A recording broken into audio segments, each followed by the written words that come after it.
Imagine you're an ancient human, hungry, wandering through the forest. You find a tree heavy with fruit. Some of it has fallen to the ground and gone soft and mushy, and a little bit slimy. You're not picky, food is food, so you grab a few of the squishiest ones and eat them. And about 20 minutes later, something is very wrong, or possibly very right. The world has gone slightly wobbly. You feel warm. You feel loose. You feel, for absolutely no reason you can understand, fantastic. You stumble. You laugh at nothing. Your friend looks at you like you've been possessed by a spirit.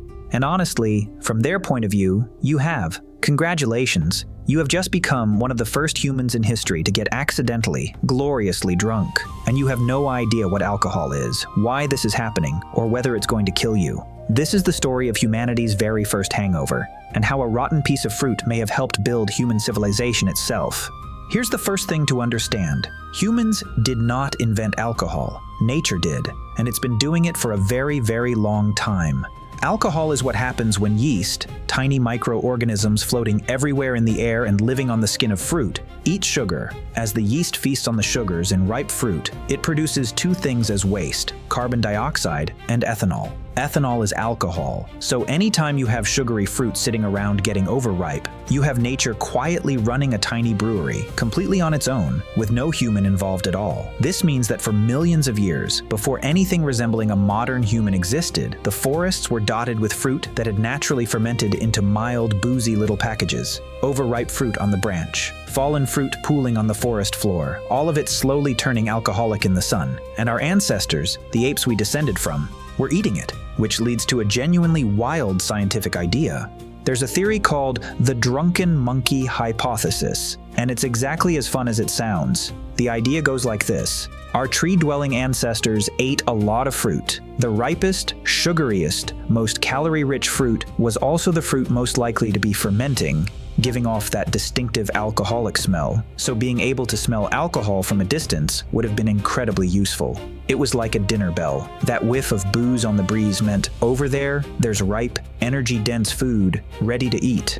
The apes who were attracted to that smell found more food. The apes who could handle eating slightly fermented fruit without getting sick had access to a food source others couldn't use. And so, the theory suggests, evolution may have gently shaped us to be drawn to alcohol, and to be able to process it. And here's the incredible part.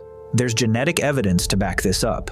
Around 10 million years ago, one of our ape ancestors developed a mutation that made them dramatically better at breaking down alcohol, roughly 40 times more efficient. This happened right around the time our ancestors were spending more time on the ground, where they'd encounter more fallen, fermenting fruit. So the reason you can enjoy a drink today without immediately dying might be a gift from an ancient ape who really liked mushy fruit. Your ability to handle alcohol is older than humanity itself. So when did the first human get drunk? Almost certainly, it was an accident. Nobody set out to brew anything, it just happened. Picture the scene. A group of early human stores gathered fruit in a hollow log or a pit or a natural stone basin. They forget about it, or they simply can't eat it all at once. Rain gets in, the fruit sits, the wild yeast, already present, gets to work. Days later, someone goes back to that stash, finds it soft and fizzy and smelling strange, and being hungry, eats it anyway. And then, the magic happens. The warmth, the wobble, the giddy, floaty feeling. To a person with no concept of chemistry, this would have been utterly baffling and probably a little terrifying. You ate some old fruit, and now you can't walk straight, and you feel euphoric, and everything is funny. What is happening? Are you sick? Are you blessed? Are the spirits inside you? But here's the thing about that feeling. Even if it was confusing, it also felt good. And humans are very good at remembering where the good feelings came from. Someone, somewhere, put two and two together. The mushy fruit in the log makes you feel amazing. And the moment a human deliberately went back to recreate that, that's the moment we stopped stumbling into alcohol by accident and started making it on purpose. That may be one of the most consequential ideas in human history. Now things get genuinely mind-bending, because when humans started deliberately making alcohol, it may have changed the entire course of our species. For a long time, the standard story of civilization went like this. Humans learned to farm grain. Grain gave us bread. Bread let us settle down and build villages. And civilization followed.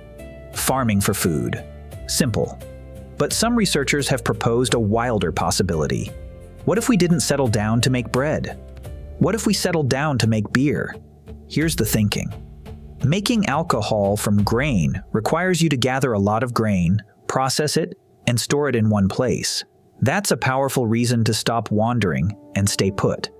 And archaeologists have found some of the oldest evidence of large-scale gatherings and grain processing at sites that seem to be about ritual and feasting, not just everyday eating. At one of the most ancient monumental sites ever discovered, there are giant stone vessels that may have been used to brew beer for huge communal gatherings. The theory is provocative. Maybe the desire to gather, celebrate, and drink together was a driving force that pushed humans toward farming and permanent settlement. Maybe civilization didn't begin with a loaf of bread. Maybe it began with a party. We can't be certain. But the fact that it's even plausible tells you how deeply alcohol is woven into the human story. It's easy to think of drinking as just a way to have fun. But for ancient humans, sharing alcohol may have served a much deeper purpose. It might have been social glue. Think about what alcohol does. It lowers your inhibitions. It makes you more relaxed, more open, more talkative, more trusting, and it does this to everyone drinking together at the same time. For a group of humans who needed to cooperate, bond, resolve tensions, and trust each other to survive, a substance that made everyone drop their guard together was genuinely valuable. Sharing a drink became a way of saying, "I trust you enough to be vulnerable around you." Feasts and communal drinking could seal alliances, celebrate successes, mark important moments, and knit a community tighter together. It's the same reason we still crack open drinks at weddings, celebrations, and reunions today.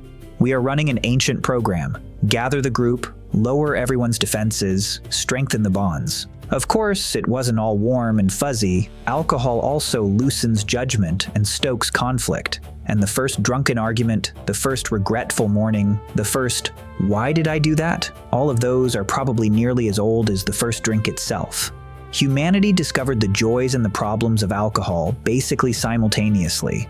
Which brings us to the other side of the story, because for every high, there is a price. And the first humans to get drunk were also the first humans to discover the hangover. Imagine experiencing a hangover with absolutely no idea what a hangover is. You wake up, your head is pounding, your mouth is dry as sand, you feel sick, shaky, and vaguely like you might be dying, and you have no framework at all to understand why. You don't connect it to the wonderful fizzy fruit from yesterday. As far as you know, you've been cursed. A spirit is punishing you. You've offended something. That confusion, feeling terrible, and not knowing why, must have been part of the earliest human experience of alcohol. The good feeling and the bad feeling, separated by a night's sleep, with no obvious link between them. It probably took a lot of repetitions before humans reliably connected the cause and the effect. The thing that makes you feel amazing is the same thing that makes you feel awful the next day. And yet, and this tells you everything about human nature, we kept doing it anyway.